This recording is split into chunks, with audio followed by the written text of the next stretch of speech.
As part of the visit of the Iranian President Ebrahim Raisi to Venezuela, both countries have signed several memorandums of understanding that mark a strengthening of bilateral relations.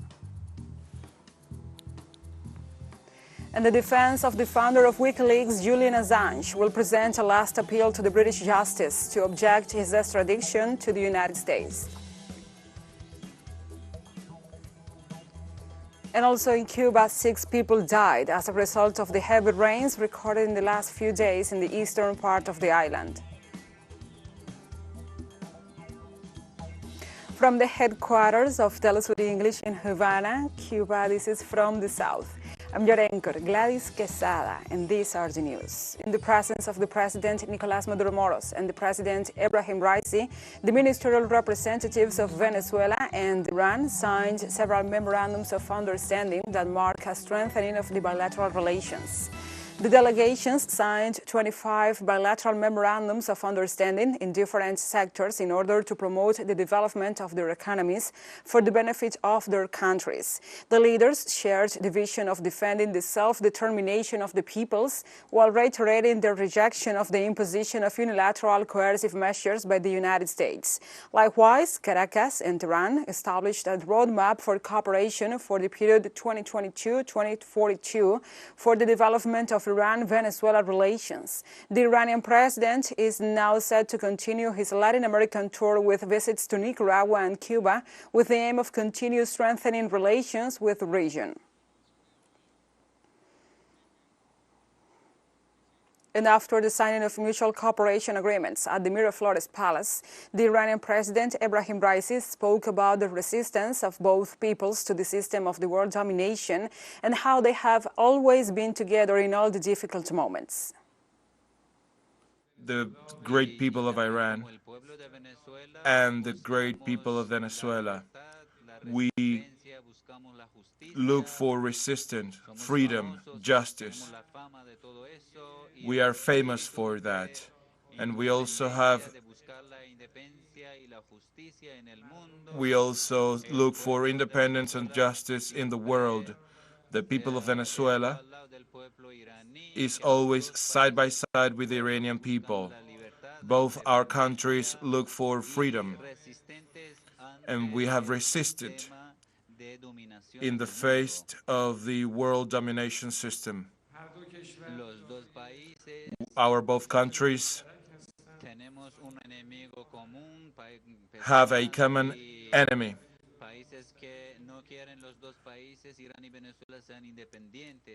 And many other allies of his enemy that don't want Iran and Venezuela to be independent. For years, we have maintained this friendship with the people and the government of Venezuela, and we have given proof of this friendship. We have been friends in the most difficult times.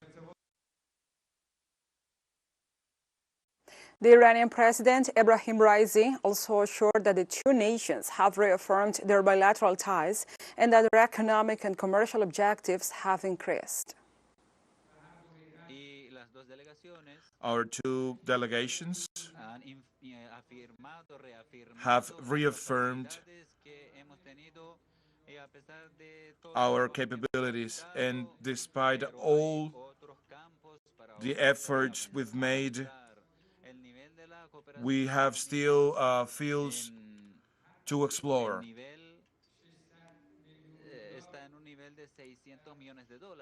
Our cooperation is estimated in around $600 billion.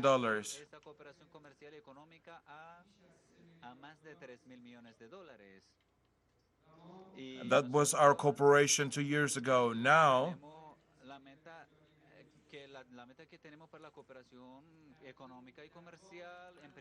it has increased. Our goal is actually to take this level of cooperation to 10 and then $20 billion. For his part, the Venezuelan President Nicolás Maduro Moros remarked that the visit of the President Ebrahim Raisi marks a milestone in the relationships between the Islamic Republic of Iran and the Bolivarian Republic of Venezuela. This visit marks a new milestone in a relationship that has been built from solidarity, from brotherhood, from cooperation of two peoples, of two revolutions, of two countries, born to be brothers. The Islamic Republic of Iran and the Bolivarian Republic of Venezuela. And the President of Venezuela, Nicolás Maduro, also referred to the recent statements made by the former U.S. President Donald Trump, in which he confirmed Washington's goal of collapsing Venezuela. There have been many campaigns against Venezuela. 2 days ago, former President of the United States, Donald Trump, declared his crime, a crime against humanity, against the people of Venezuela. He declared, he confessed that the purpose of his administration and all the aggressions and sanctions against Venezuela was to make our society collapse, so the imperialist power of the United States were able to appropriate our oil and our wealth. A good lawyer would say,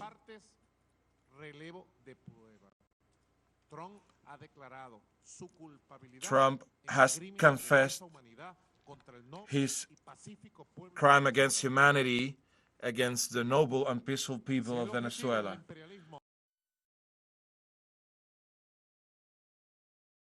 On Tuesday, the President of Honduras, Xiomara Castro, met with the Prime Minister of China, Li Qian, as part of her 6-day visit to China. The Central American president was received at the Great Palace of the People by the Chinese Premier, who considered the visit as historic. With the meeting, Castro continues his agenda or her agenda in China, which had as its most important milestone the summit with his Chinese counterpart Xi Jinping on Monday. Castro's visit is the first one after Honduras decided to re-establish formal relations with China in March and made official the diplomatic rupture with Taiwan, recognizing the One China principle. And let's take a short break. But remember, you can join us on TikTok at TeleSUR English, where you will find the news in different formats, news, updates, and more. Other stories coming up. Stay with us.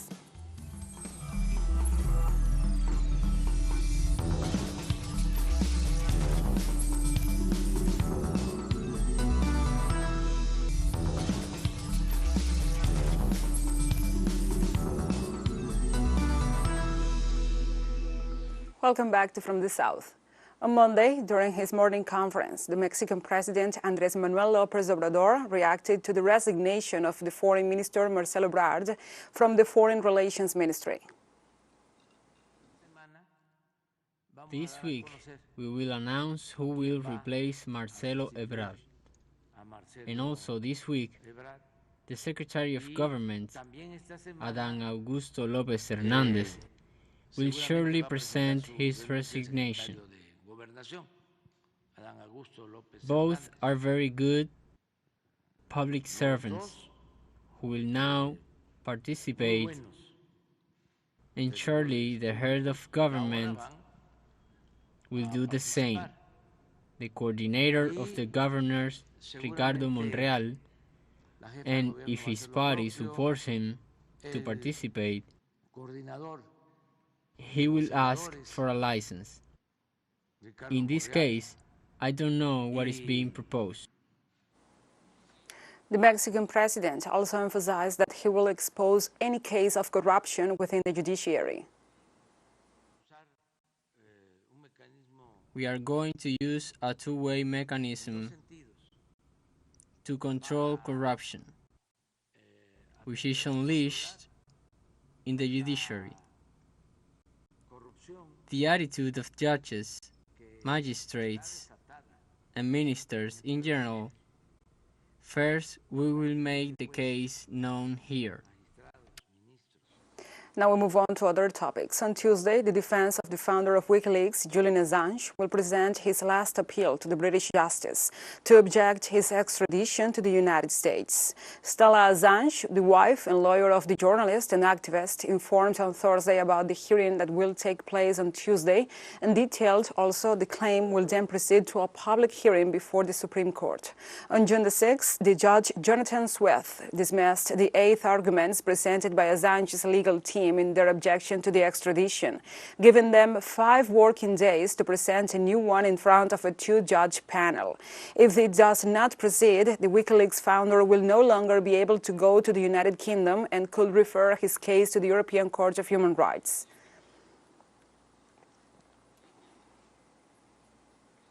And on Tuesday, the Palestinian President Mahmoud Abbas arrived in Beijing to begin his 4-day visit to China. The Palestinian leader trip follows an official invitation from the President Xi Jinping after China expressed its willingness to both Palestine and Israel to act as a mediator in the conflict between both parties.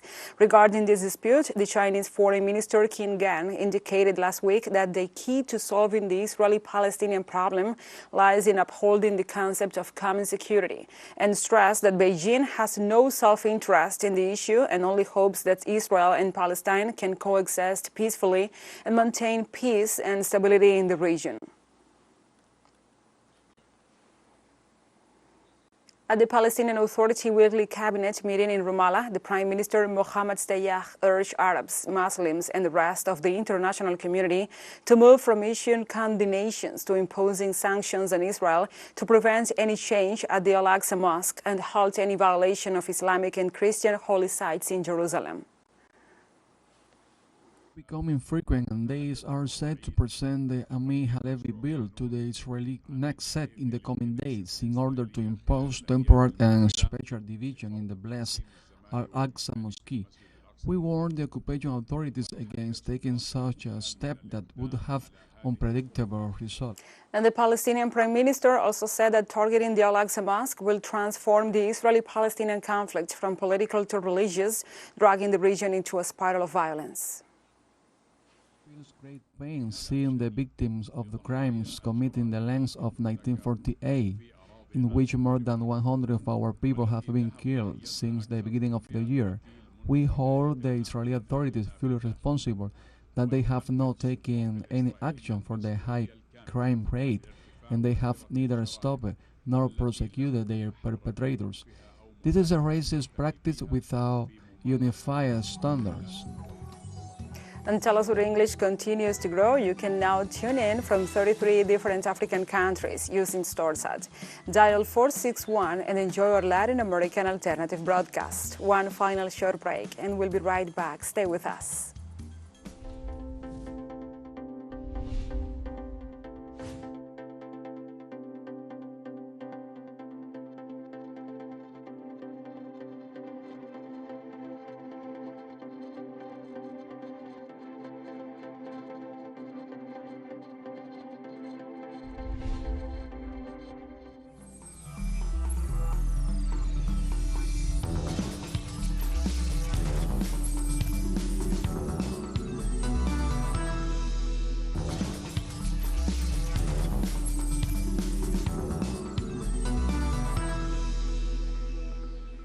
Welcome back.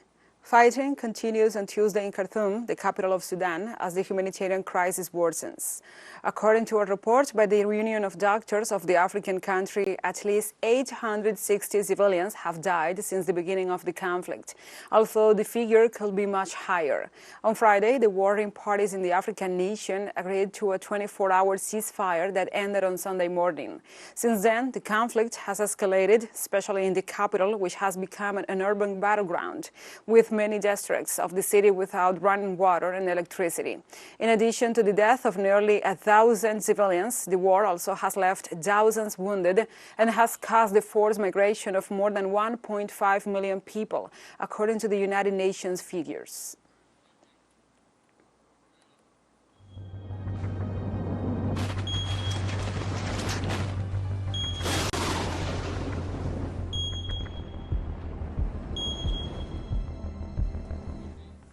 And the government of India announced a contingency plan for the possible impact of next Thursday's cyclone along the coast of Saurashtra and Kutch, Gujarat state. In this regard, the Meteorological Department warned that areas close to the storm's path will witness winds of over 125 kilometers per hour and gusts of up to 150 kilometers.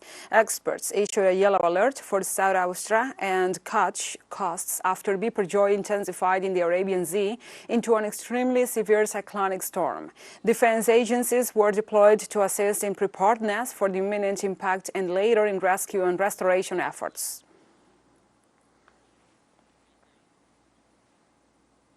And the recent increase in the activity of the Popocatépetl volcano is affecting the lives of many residents in Mexico City, the country's capital. The volcano, located about 72 kilometers southeast of Mexico City on the border between the states of Puebla, Morelos, and Mexico State, has been registering more frequent eruptions and even moderate explosions since May, accompanied by ashes and hot rocks. In this context, the Mexican authorities issued a yellow alert for volcanic activity, the second highest alert in the nation. Meanwhile, experts forecasted that volcanic ash could reach more areas of Mexico City in June and July, affecting more residents.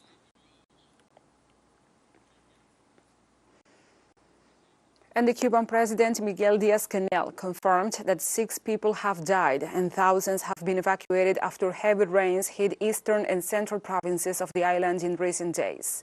According to information provided by the head of state, the greatest damages are mainly on roads, railways, crops, and power outages. Meanwhile, most of the problems to electricity and communications has been solved. President Díaz-Canel highlighted that the most badly hit provinces are Camagüey, Las Tunas, Holguín, Granma, and Santiago de Cuba. Likewise, the recovery operations were still underway in several eastern provinces, as well as in Santi Spiritus in the center of the island. The Cuban Meteorological Institute said the rains and the thunderstorms were caused by a combination of a through in the middle and upper levels of the atmosphere and a flow of humid air from the south. And we have come to the end of this news brief. But remember, you can find this and many other stories on our website at telesurenglish.net. And also, if you feel so inclined, please join us on social media for all the latest news. We are on Facebook, Twitter, Instagram, Telegram, and TikTok. For TeleSUR English, I'm your anchor, Gladys Quesada. Thank you for watching.